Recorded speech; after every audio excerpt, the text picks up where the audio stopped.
안녕하세요. 오늘은 2024년 4분기 테슬라 실적 결과가 정말 잘 나와야 하는 특별한 이유를 말씀드려 보도록 하겠습니다. 두 가지 포인트를 가지고 말씀을 드려야 될 것 같아요. 그래서 저는 한 주도 팔지 않고 모아가는 투자를 하고 있지만 제가 추구하는 투자 방식이 최고는 아닐 거거든요. 그래서 필요한 시점에서 적절한 타이밍에 또 매도도 하시고 또 조금 더 낮은 가격에서 매수를 하시는 분들도 계시고 거기에 뛰어난 감각을 가지고 계시는 분들도 계시기 때문에 그런 분들을 위해서라도 조금 오늘 영상은 도움이 될 것 같습니다. 지금 제가 보는 관점에서 두 가지 키포인트는 PER과 그 다음에 갭 상승 부분을 어떻게 유지를 해 주느냐에 크게 포커스가 맞춰져 있는데요. 워렌 버핏부터 해서 우리가 일반적으로 알고 있는 거의 모든 투자의 대가들은 PER이라는 수치를 봅니다. 이 세상에 어떤 회사의 자산을 평가하는 데 있어서 절대적인 수치는 존재하지 않는다고 생각합니다. 하지만 미국 주식 시장에서 공통적으로 보편화되어 있는 하나의 기본 지수가 PER이죠. 근데 지금 테슬라의 PER은 117을 기록을 하고 있습니다. 그래서 고평가 논란을 늘 받고 있는 것이고, 빅테크가 100 이상의 PER을 가지고 있는 투자처는 사실 지금도 테슬라가 거의 유일하긴 합니다. 자, 근데 왜 제가 유독 PER에 대해서 이번만큼 또 포커스를 맞춰서 봐야 되느냐.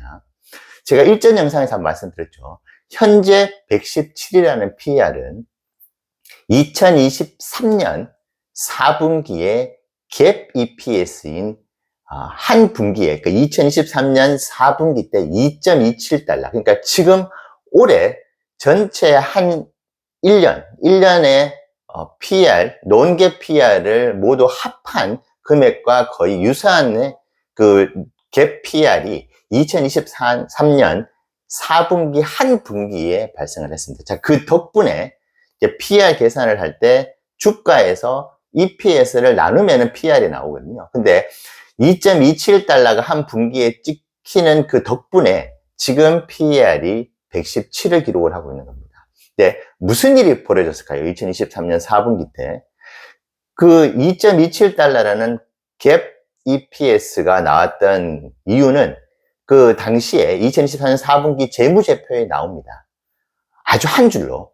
세제 혜택을 받았는데 그 세제 혜택이 어떤 것인가에 대해서 구체적으로 이야기를 하지 않았기 때문에 그 이유를 아는 사람이 거의 없는 것 같아요. 테슬라의 내부 직원들, 그 중에서 핵심 고위 직원들만 그 이유를 알고 있는 것 같습니다. 기관들도, 개인 투자자들도 관심이 없는 것 같은데 지금 야후 파이낸스라든지 investing.com에서 PER을 계산할 때는 이 갭 EPS를 가지고 계산을 하거든요. 그래야지 지금 117이 나옵니다.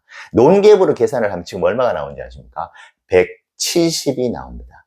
자, 170의 PER을 보는 개인 투자자들도 고평가의 공포를 가질 것 같아요. 근데 117 정도면은 그래도 테슬라 지금 가지고 있는 미래 사업의 비전이라든지 여러 가지 봤었을 때, 그리고 앞으로 실적이 좋을 것이라는 기대감이 있기 때문에, 이 정도는 그래도 받을만 하다. 이런 이야기가 나올 수 있는데, 170이 나오면은 분위기가 좀 달라집니다.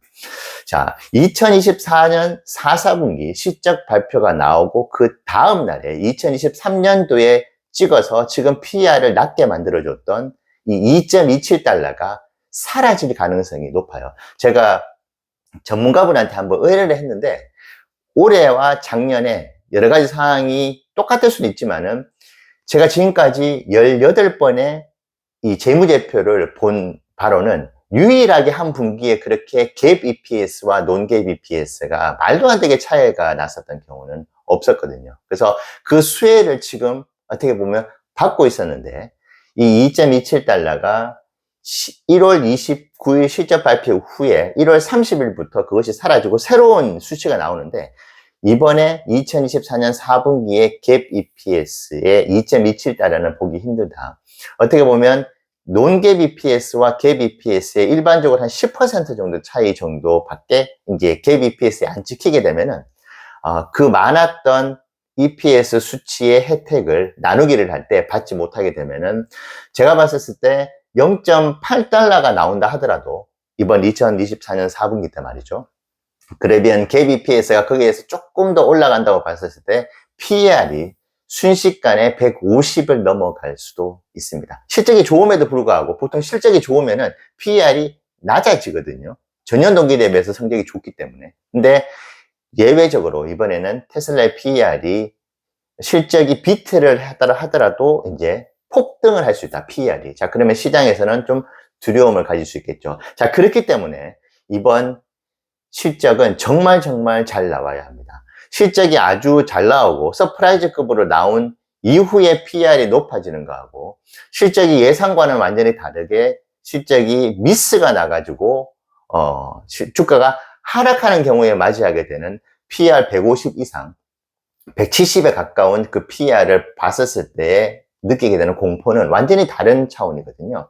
실적이 좋게 되면은 이 정도 PER은 그냥 무시하고 가도 되겠다고 하는 시장의 분위기가 있을 수 있는데 실적이 안 좋을 경우에는 그 PER에 대한 공포가 있기 때문에 170에 반토막이 나더라도 PER이 90에 다다르거든요. 그렇기 때문에 주가가 엄청나게 어떻게 보면 조정을 받을 수 있다. 그 리스크가 존재는 합니다. 자, 두 번째 포인트는 테슬라를 제가 오랫동안 좀 투자를 해온 경험으로 봤을 때 유일하게 테슬라 주가가 매우 안정적인 흐름을 보이고 있다고 생각하는 포인트가 갭 하락과 갭 상승을 거의 다 메웠어요.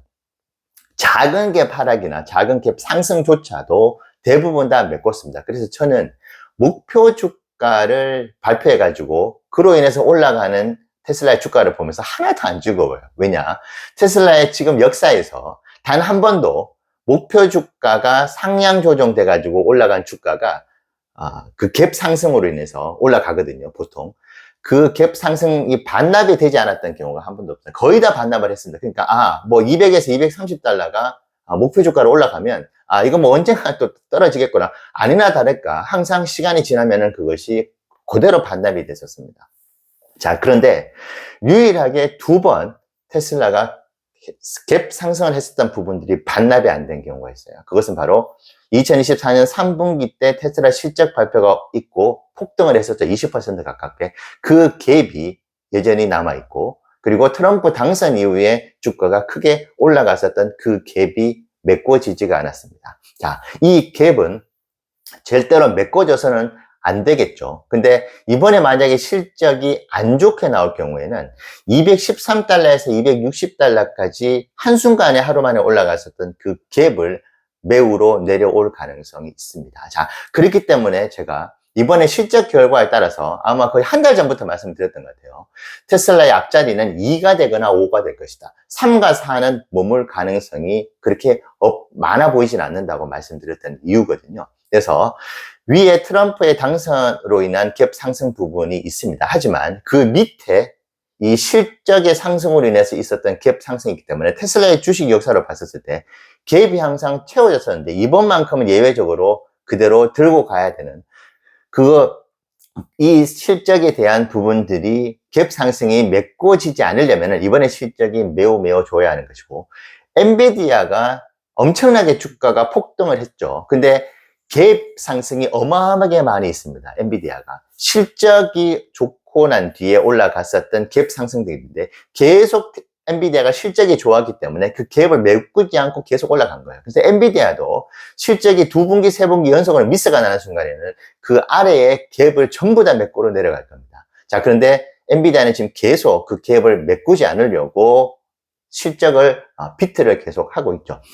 테슬라 역시도 실적을 계속 비트를 해야지만은 그 밑에 213달러에 있는 그 갭이 메꿔지지 않는 것입니다. 자, 그래서 이번에 실적은 정말 중요하다. 그래서 분할 매도와 분할 매수를 꾸준하게 나름의 기준을 가지고 하시는 분들께서는 이번 실적 결과를 보시고 난 뒤에 즉각적으로 대응을 하실 필요도 있습니다. 보통 실적 발표가 나고 미스가 나서 주가가 떨어지면은 가이던스 때 보통 분위기가 안 좋아요. 분위기가 안 좋고 그 다음날에 본장이 열리면 주가가 더 추가로 하락하는 부분이 있기 때문에 그때 조금은 분할 매도를 하신다든지 아니면 그것을 또 기회로 삼고 분할 매수를 하신다든지 그런 전략을 좀 잘 세우셔야 될 것 같고, 제가 1월 29일까지 여전히 지금 거래일로 한 6거래 정도 남아있나요? 미리 좀 말씀을 드리는 것이, 저도 0.83달러의 테슬라 EPS를 예상을 했지만 보기 좋게 틀릴 수 있잖아요. 그래서 저도 지금 계속 EPS에 대한 부분들을 공부를 하고 있는데, 그 어느 때보다도 여러분들께서도 좀 철두철미하게 공부를 해 두실 필요가 있다. 물론 아무리 공부를 한다고 하더라도 어떻게 재무제표를 우리가 알 수 있겠습니까? 하지만 우리가 할 수 있는 선에서 최대한 좀 공부를 할 필요가 있다. 이번에 PER이 매우 높은 확률로 실적 발표 그 다음날 올라갈 수가 있다. 실적이 아무리 좋아도. 자, 하지만은 분위기가 좋은 상태에서는 PER은 생각보다 관심 밖에 놓이면서 테슬라를 평가할 것이다. 하지만 실적이 나쁠 경우에는 저 밑에 있는 213달러의 갭을 매우로 내려갈 수 있다. 왜냐하면 그때 올라갔던 갭 상승은 실적 때문에 올라갔던 상승이기 때문에, 실적이 안 좋으면 미국 주식시장은 정말 정직하거든요. 그러면 그 갭을 매꾸로 내려갈 수도 있다. 그 갭을 매꾸로 내려갈 명분이 있다. 왜냐? PER이 여전히 너무 높기 때문에. 테슬라 PER을 80, 90을 준다고 했었을 때 그 누구도 테슬라가 저평가되어 있다고 얘기는 하지 않을 것이거든요. 자, 그렇기 때문에 요 포인트를 여러분들께서 좀 기억을 해 두시고 투자를 해 주시면 좋겠습니다. 감사합니다.